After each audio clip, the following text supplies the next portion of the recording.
Hi everyone. Welcome to TGPSC exams. ఈరోజు మనం discuss చేసుకోబోయే టాపిక్ ఆంధ్ర మహాసభ అండి.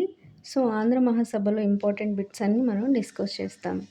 ఫస్ట్ బిట్ వచ్చేసరికి నిజాం రాష్ట్ర సంఘ సంస్కార మహాసభ అనేది మనకి డీకే కార్వే అధ్యక్షతన జరిగిందండి. ఎక్కడ అంటే హైదరాబాద్లోని వివేకవర్ధిని పాఠశాలలో.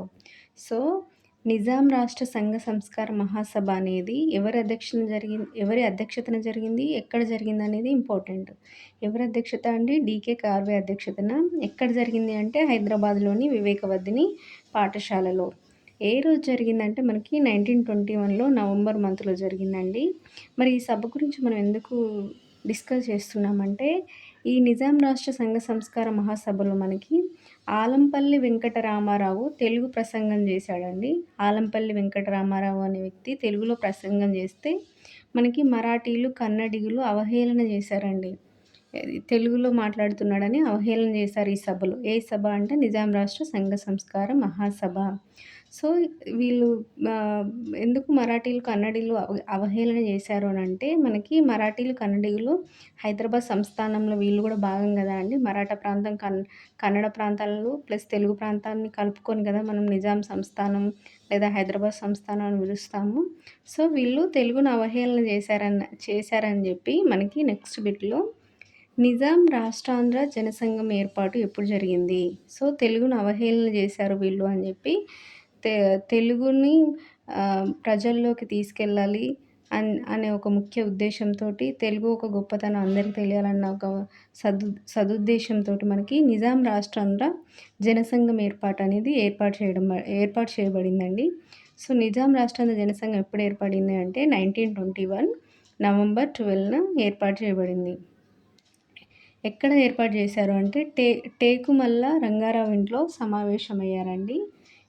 వీళ్ళ ఇంట్లోనే మనకి ఈ నిజాం రాష్ట్రాంధ్ర జనసంఘం ఏర్పాటు అనేది జరిగింది. మరి దీని స్థాపనలో ముఖ్య పాత్ర వహించినది ఎవరు అంటే మాడపాటి హనుమంతరావు. ఎవరండి? మాడపాటి హనుమంతరావు మనకి నిజాం రాష్ట్రాంధ్ర జనసంఘం ఏర్పాటులో ముఖ్య పాత్ర వహించాడు.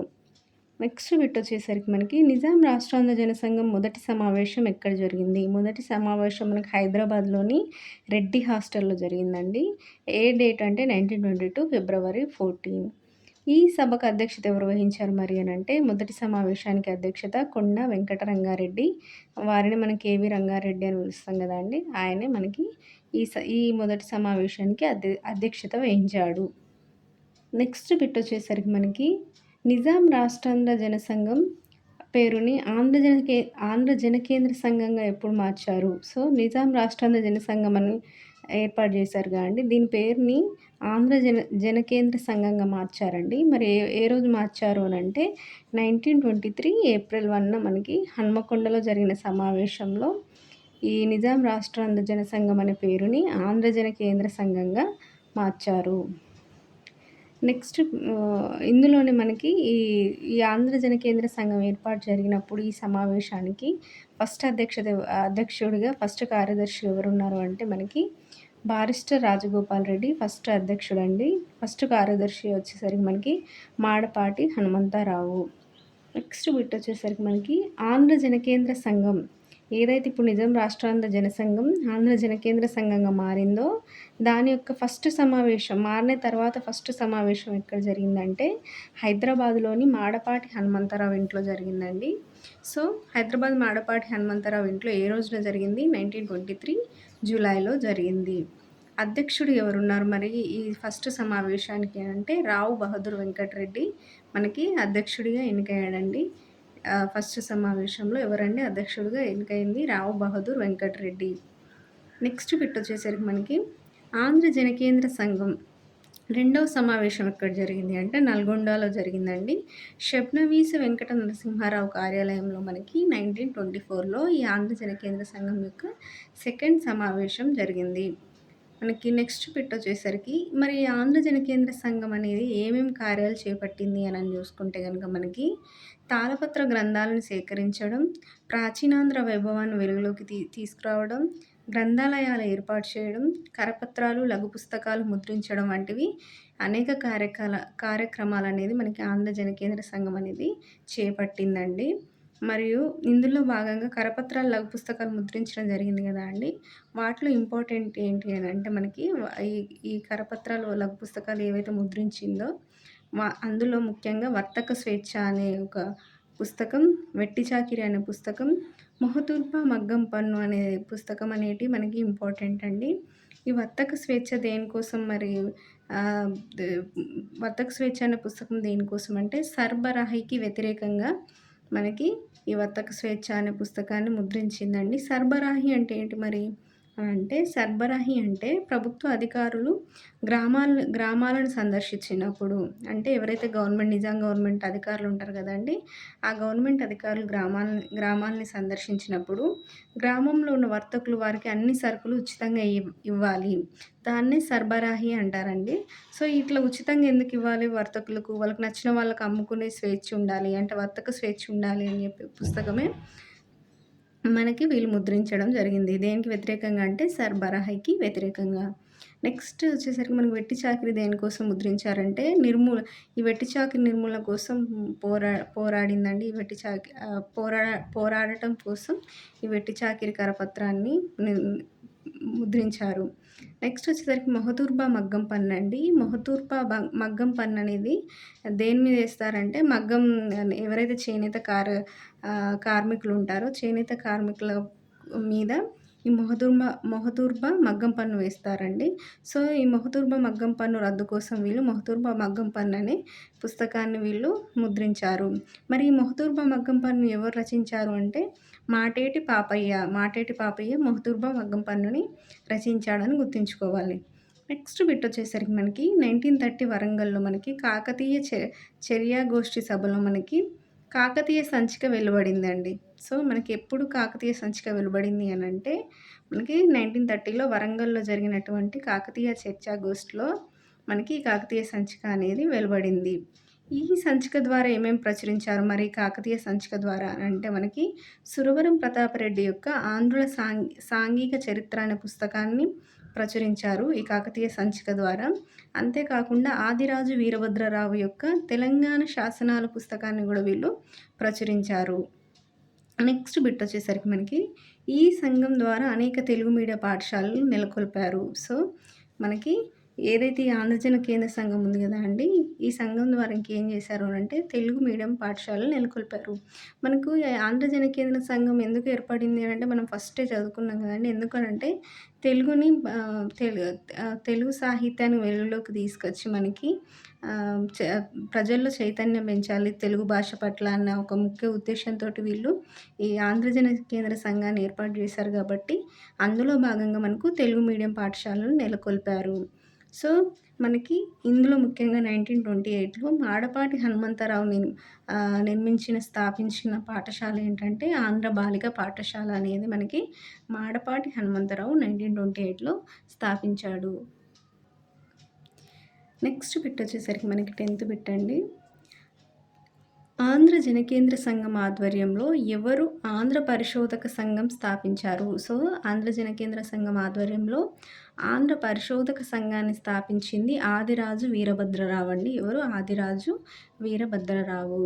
తర్వాత దీనిని లక్ష్మణరాయ పరిశోధన మండలిగా పేరు మార్చారండి. దేనిని? ఈ ఆంధ్ర పరిశోధక సంఘాన్ని లక్ష్మణరాయ పరిశోధన మండలిగా పేరు మార్చారు. మరి దీన్ని స్థాపించింది ఎవరు అంటే ఆదిరాజు వీరభద్రరావు. నెక్స్ట్ బిట్ వచ్చేసరికి మనకి ఆంధ్ర జనకేంద్ర సంఘం అనేది ఆంధ్ర మహాసభగా ఏ సంవత్సరంలో మారింది? సో, ఇప్పుడు ఆంధ్ర జనకేంద్ర సంఘం దేనిలాగా మారిందండి? ఆంధ్ర మహాసభగా మారింది. ఏ సంవత్సరం అంటే 1930లో. ఇక్కడ మనం గుర్తుంచుకోవాల్సింది ఏంటంటే ఈ ఆంధ్ర మహాసభ అనేది తెలంగాణలో మొట్టమొదటి రాజకీయ సంస్థ. మనకి తెలంగాణలోనే మొట్టమొదటి రాజకీయ సంస్థ ఏదండి? ఆంధ్ర మహాసభ. నెక్స్ట్ బిట్ వచ్చేసరికి మనకి 1930లో ఆంధ్ర మహాసభగా ఏర్పడింది గదండీ! ఏర్పడిన తర్వాత 1930-1946 దాకా అంటే ఈ 16 ఇయర్స్ గ్యాప్‌లో మనకి 13 ఆంధ్ర మహాసభ సమావేశాలు జరిగాయండి. సో, ఎన్ని ఆంధ్ర మహాసభ సమావేశాలు జరిగాయంటే 13 ఆంధ్ర మహాసభ సమావేశాలు జరిగాయి. అంతేగాకుండా మనకి దుర్గాబాయి దేశ్ముఖ్ వలన మనకి ఆంధ్ర మహాసభలతో సమాంతరంగా ఆంధ్ర మహిళా సభలు గూడా జరిగాయండి. సో, ఆంధ్ర మహాసభలతో పాటు ఆంధ్ర మహిళా సభలు గూడా సైమల్టేనియస్‌గా జరిగాయనేది మనం గుర్తుంచుకోవాలి. ఎవరి చొరవ వలన అంటే దుర్గాబాయి దేశ్ముఖ్ యొక్క చొరవ వలన. నెక్స్ట్ బిట్ వచ్చేసరికి మనకి మొదటి నిజాం రాష్ట్ర ఆంధ్ర మహాసభ సమావేశం ఎక్కడ జరిగింది? సో, మొదటి ఆంధ్ర మహాసభ సమావేశం మనకి 1930లో మార్చ్ 3-5న జరిగిందండి. మనకి 1930లోనే ఆంధ్ర జన కేంద్ర సంఘం ఆంధ్ర మహాసభగా మారింది. అదే సంవత్సరం మనకు మార్చ్ 3-5 డేట్స్ మధ్యలో మనకి ఈ ఆంధ్ర మహాసభ యొక్క మొదటి సమావేశం జరిగింది. ఈ మొదటి సమావేశం మరెక్కడ జరిగింది? దానికి అధ్యక్షులెవరు? మా ఆంధ్ర మహిళా సభ గూడా వీటితో పాటు సైమల్టేనియస్‌గా జరిగినాయి గాబట్టి, మరి ఆంధ్ర మహిళా సభకు అధ్యక్షులెవరు అనేది మనం ఇక్కడ తెలుసుకోవాలండి. సో, మొదటి ఆంధ్ర మహాసభ సమావేశం 1930 మార్చ్ 3-5 డేట్‌లో జరిగితే, మనకి ఇదెక్కడ జరిగిందంటే సంగారెడ్డిలోని జోగిపేటలో జరిగిందండి. మొదటి సమావేశం ఎక్కడ జరిగిందంటే సంగారెడ్డిలోని జోగిపేటలో జరిగింది. మరి దీనికి అధ్యక్షత వహించింది ఎవరు అంటే సురవరం ప్రతాపరెడ్డి అండి. మొదటి సమావేశానికి ఎవరండి అధ్యక్షత? సురవరం ప్రతాపరెడ్డి. మనం ఆల్రెడీ డిస్కస్ చేసుకున్నాం గదండీ! ఆంధ్ర మహాసభలతో సైమల్టేనియస్‌గా మనకి ఆంధ్ర మహిళా సభలు గూడా జరిగాయని. సో, ఆంధ్ర మహిళా సభకు అధ్యక్షులు ఎవరు మరి అనంటే నడింపల్లి సుందరమ్మ అండి. ఎవరండి? నడింపల్లి సుందరమ్మ. ఈ ఆహ్వాన సంఘం అధ్యక్షులు ఎవరు అంటే మరి టేకుమల్ల అనంత వెంకట్రావు మనకి దీని యొక్క ఆహ్వాన సంఘం అధ్యక్షుడు. ఈ టేకుమల్ల అనంత వెంకట్రావు హైకోర్టు న్యాయవాదిగా పనిచేస్తున్నాడండి అప్పుడు. సో, అతనే మనకి ఆహ్వాన సంఘం యొక్క అధ్యక్షుడిగా ఉన్నాడు మొదటి సమావేశానికి. మరి ఈ జోగిపేట సభలో ఏదైతే ఈ మొదటి సమావేశం ఉందో, ఆ సమావేశంలో లేదా ఆ సభలో తీసుకున్న తీర్మానాలు ఏంటి అనంటే మనకి ముఖ్యంగా గస్తీ నిషాన్ 53 ఆర్డినెన్స్ రద్దుకై వీళ్ళు తీర్మానం చేశారండి. ఈ గస్తీ నిషాన్ 53 ఆర్డినెన్స్ అంటే ఏంటి అనంటే మనకి 1926లో సభలు సమావేశాలను నిషేధిస్తూ నిజాం గవర్నమెంట్ పాస్ చేసిన ఆర్డినెన్సే గస్తీ నిషాన్ 53 అండి. సో, ఈ సభలు సమావేశాలను నిషేధిస్తూ తీసుకొచ్చిన ఆర్డినెన్స్ కాబట్టి ఆ ఆర్డినెన్స్‌ని రద్దు చేయాలని తీర్మానం చేశారు. నెక్స్ట్ వచ్చేసరికి మనకి ఇదే సమావేశంలో భాగ్యరెడ్డి వర్మ అంటరానితనం నిర్మూలన కోసం తీర్మానం చేశాడు. అంతేకాకుండా ఆది హిందువుల విద్య కోసం, నిర్బంధ విద్య కోసం, స్టేట్ లైబ్రరీలో ప్రాంతీయ భాషల ప్రోత్సాహం కోసం తీర్మానాలు చేశారు. వితంతు వివాహాల కోసం, బాల వివాహాల రద్దు కోసం కూడా ఇక్కడ తీర్మానాలు చేయబడ్డాయి ఈ సభలో, జోగిపేట సభలో అనేది గుర్తుంచుకోవాలి. మరి రెండవ ఆంధ్ర మహాసభ ఎక్కడ జరిగింది అనంటే మనకి రెండవ ఆంధ్ర మహాసభ నల్గొండలోని దేవరకొండలో జరిగిందండి. మరి దీనికి అధ్యక్షుడు ఎవరు అంటే పూర్గుల రామకృష్ణారావు. మరి ఏదైతే మనకి ఆంధ్ర మహిళా సభ ఉందో దానికి ఉన్న అధ్యక్షురాలు ఎవరంటే వరలక్ష్మమ్మ. మరి ఆహ్వాన సంఘం అధ్యక్షులు ఎవరు అంటే పులిజాల వెంకట రంగారావు. మనకి ఈ రెండవ ఆంధ్ర మహాసభ యొక్క సమావేశం యొక్క ఇంపార్టెన్స్ ఏంటంటే మనకి ఈ సమావేశం నల్గొండలో జరిగింది కదా అండి. సో, నల్గొండలో ఈ సమావేశం జరుగుతుండగా మనకి రావినారాయణ రెడ్డి హాస్టల్ విద్యార్థులు నిజాం కాలేజ్ నుండి కాలినడకన ఈ నల్గొండలోని దేవరకొండలో జరుగుతున్న రెండవ ఆంధ్ర మహాసభకు హాజరయ్యారండి. కాలినడకన ఎళ్లారు నిజాం కాలేజ్ నుండి అనేది గుర్తుంచుకోవాలి. మనకి ఇదే సభలో భాగ్యరెడ్డి వర్మ తీర్మానం గూడా చేశాడు. అస్పృశ్యత, వెట్టి చాకిరిపైన తీర్మానాలు చేశాడు ఈ సభలో అనేది గుర్తుంచుకోవాలి. మూడవ ఆంధ్ర మహాసభ ఎక్కడ జరిగింది మరి అంటే మూడవ ఆంధ్ర మహాసభ మనకి ఖమ్మంలో జరిగిందండి. ఈ మూడవ ఆంధ్ర మహాసభ యొక్క ఇంపార్టెన్స్ ఏంటంటే ఇది రైతుల సమస్యలపైన తీర్మానాలు తీసుకొచ్చింది. ఏ సంవత్సరంలో జరిగిందండి? 1934లో జరిగింది. మరి దీనికి అధ్యక్షుడు ఎవరు? ఆంధ్ర మహిళా సభకు అధ్యక్షురాలు ఎవరు అనంటే అధ్యక్షుడు వచ్చేసరికి మనకి పులిజాల వెంకట రంగారావు. ఆంధ్ర మహిళా సభకు అధ్యక్షురాలు వచ్చేసరికి ఎల్లాప్రగడ సీతాకుమారి. నెక్స్ట్ బిట్ వచ్చేసరికి మనకి 4వ ఆంధ్ర మహాసభ ఎక్కడ జరిగింది? 4వ ఆంధ్ర మహాసభ మనకి సిరిసిల్లాలో జరిగిందండి 1935లో. అధ్యక్షుడు వచ్చేసరికి మనకి మాడపాటి హనుమంతరావు. ఆంధ్ర మహిళా సభ అధ్యక్షురాలు వచ్చేసరికి మనకి మాడపాటి మాణిక్యమ్మ. మరి దీని యొక్క ముఖ్యోద్దేశం ఏంటి 4వ ఆంధ్ర మహాసభ సమావేశానికి అనంటే గ్రంథాలయాలను స్థాపించడం, నిరక్షరాస్యతను నిర్మూలించడం, ప్రజారోగ్యం, మద్యపాన నిషేధం వంటి తీర్మానాలు మనకి 4వ ఆంధ్ర మహాసభ యొక్క సమావేశంలో తీసుకున్నారు. నెక్స్ట్ మనకు ఐదవ ఆంధ్ర మహాసభ ఎక్కడ జరిగింది అనంటే, ఐదవ ఆంధ్ర మహాసభ సమావేశం షాద్‌నగర్‌లో జరిగిందండి 1936లో. మనకి దీనికి అధ్యక్షుడు ఎవరంటే కొండా వెంకటరంగారెడ్డి. మరి మా ఆంధ్ర మహిళా సభకి అధ్యక్షులు ఎవరు అనంటే బూర్గుల అనంత లక్ష్మమ్మ. ఎవరండి? బూర్గుల అనంత లక్ష్మమ్మ. నెక్స్ట్ బిట్ వచ్చేసరికి మనకి ఆరవ ఆంధ్ర మహాసభ ఎక్కడ జరిగింది? ఆరవ ఆంధ్ర మహాసభను మనకు నిజామాబాద్‌లో జరిగిందండి 1937లో. అధ్యక్షుడు వచ్చేసరికి మనకి మందుముల నరసింహారావు. మనకి ఆంధ్ర మహిళా సభకు అధ్యక్షురాలు ఎవరు అంటే నందగిరి ఇందిరాదేవి. ఇక్కడ మనం గుర్తుంచుకోవాల్సిన విషయం ఏంటంటే, ఈ ఆరవ ఆంధ్ర మహాసభ సమావేశంలోనే మనకి మొదటిసారిగా బాధ్యతాయుతమైన ప్రభుత్వం ఏర్పాటు చేయాలని మనకి ఇక్కడ తీర్మానం చేయబడిందండి. ఏ సభ అనేది ఇంపార్టెంటు. ఆరవ ఆంధ్ర మహాసభ ఎవరు అధ్యక్షుడు అంటే మందుముల నరసింహారావు. ఎక్కడ జరిగింది అంటే నిజామాబాదు. ఏ సంవత్సరం అంటే 1937. మరి మా ఆంధ్ర మహిళా సభకు అధ్యక్షురాలు ఎవరు అంటే నందగిరి ఇందిరాదేవి. నెక్స్ట్ బిట్ వచ్చేసరికి మనకి ఏడవ ఆంధ్ర మహాసభ ఎక్కడ జరిగింది? ఏడవ ఆంధ్ర మహాసభ మనకు మల్కాపురంలో జరిగిందండి. ఇది 1940లో జరిగింది. సో, ఆరవ ఆంధ్ర మహాసభకి, ఏడవ ఆంధ్ర మహాసభకి మధ్యలో 3 ఇయర్స్ గ్యాప్ వచ్చిందని గుర్తుంచుకోవాలి. అప్పటిదాకా మనకి కంటిన్యూయేషన్‌గా ఉన్నాయి సమావేశాలు. దాని తర్వాత ఒక 3 ఇయర్స్ గ్యాప్ తీసుకొని 1940లో మనకి ఏడవ ఆంధ్ర మహాసభ సమావేశం జరిగింది. ఇక్కడ అంటే మల్కాపురం. దీని అధ్యక్షులు ఎవరు మరి అంటే మందుముల రామచంద్రారావు. ఆంధ్ర మహిళా సభ అధ్యక్షురాలు ఎవరు అంటే యోగ్యశీలాదేవి. ఈ ఏడవ ఆంధ్ర మహాసభ సమావేశం యొక్క ఉద్దేశ్యం ఏంటంటే రాజ్యాంగ సంస్కరణల బహిష్కరణ తీర్మానం తీసుకురావడమే ఈ ఈ సమావేశం యొక్క ముఖ్య ఉద్దేశ్యం. నెక్స్ట్ బిట్ వచ్చేసరికి మనకి ఎనిమిదవ ఆంధ్ర మహాసభ ఎక్కడ జరిగింది? ఎనిమిదవ ఆంధ్ర మహాసభ సమావేశం చిలుకూరులో జరిగిందండి. ఈ చిలుకూరు అనేది మనకి నల్గొండ డిస్ట్రిక్ట్‌లో ఉంది. ఏ సంవత్సరం అంటే 1941లో. దీనికి అధ్యక్షుడు ఎవరు మరి అంటే రావి నారాయణ రెడ్డి. మరి ఆంధ్ర మహిళా సభ అధ్యక్షురాలు ఎవరు అనంటే రంగమ్మ ఓబుల్ రెడ్డి అండి. ఎవరు? రంగమ్మ ఓబుల్ రెడ్డి. ఇక్కడ ఈ సభలో తీసుకున్న నిర్ణయం ఏంటంటే మనకి ఈ ఆంధ్ర మహాసభలో ఎవరైతే సభ్యులుగా చేరాలనుకుంటారో వాళ్ళకి సభ్యత్వ రుసుము అనేది రూపాయిగా ఉండేదండి అప్పటిదాకా. సో, ఈ సభలో ఏం చేశారంటే 8వ ఆంధ్ర మహాసభ సమావేశంలో ఆ సభ్యత్వ రుసుమును రూపాయి నుండి 4 అణాలకు తగ్గించారండి. సో, రూపాయి నుంచి 4 అణాలకు తగ్గించారు. ఈ సభ తర్వాత ఏం చేశారంటే బేగార్ వారం అని ప్రచార కార్యక్రమాన్ని చేపట్టారండి. బేగార్ వారం అంటే ఏం లేదండి 7 రోజుల పాటు ఒక ప్రచార కార్యక్రమాన్ని చేపట్టారు 8వ ఆంధ్ర మహాసభ సమావేశం తర్వాత. నెక్స్ట్ బిట్ వచ్చేసరికి 9వ ఆంధ్ర మహాసభ సమావేశం ఎక్కడ జరిగింది అంటే ధర్మారంలో జరిగిందండి 1942లో. దీని అధ్యక్షుడు వచ్చేసరికి మాదిరాజు రామకోటేశ్వరరావు. మనకు ఆంధ్ర మహిళా సభ అధ్యక్షురాలు వచ్చేసరికి రంగమ్మ ఓబుల్ రెడ్డి. నెక్స్ట్ బిట్ వచ్చేసరికి మనకి 10వ ఆంధ్ర మహాసభ సమావేశం ఎక్కడ జరిగిందంటే హైదరాబాదు. ఏ ఇయర్ అంటే 1943. మనకి అధ్యక్షుడు వచ్చేసరికి కేవీ రంగారెడ్డి. ఆంధ్ర మహిళా సభ అధ్యక్షురాలు వచ్చేసరికి యల్లాప్రగడ సీతాకుమారి. సో, ఇక్కడ ఈ 10వ ఆంధ్ర మహాసభలో జరిగిన ఇంపార్టెంట్ విషయం ఏంటంటే మొదటిసారి అధ్యక్ష పదవికి ఎన్నికలు జరిగాయి. సో, 10వ ఆంధ్ర మహాసభ యొక్క ఇంపార్టెన్స్ ఏంటండి? ఈ సభా సమావేశంలోనే మొదటిసారిగా అధ్యక్ష పదవికి ఎన్నికలు జరిగాయి అనేది గుర్తుంచుకోవాలి. నెక్స్ట్ బిట్ వచ్చేసరికి మనకి 11వ ఆంధ్ర మహాసభ ఎక్కడ జరిగింది? సో, 11వ ఆంధ్ర మహాసభ సమావేశం భువనగిరిలో 1944లో జరిగిందండి. అధ్యక్షురాలు వచ్చేసరికి మనకి రావి నారాయణ రెడ్డి. ఆంధ్ర మహిళా సభ అధ్యక్షురాలు వచ్చేసరికి మనకి నిమ్మగడ్డ సత్యవతి. ఈ ఈ సభలో మనకి ఈ సభ యొక్క ఇంపార్టెన్స్ ఏంటంటే, ఈ సభలో మితవాదులు, అతివాదులుగా విడిపోయారండి సభ్యులు. ఆంధ్ర మహాసభలోని సభ్యులందరూ మితవాదులు, అతివాదులుగా విడిపోయారు.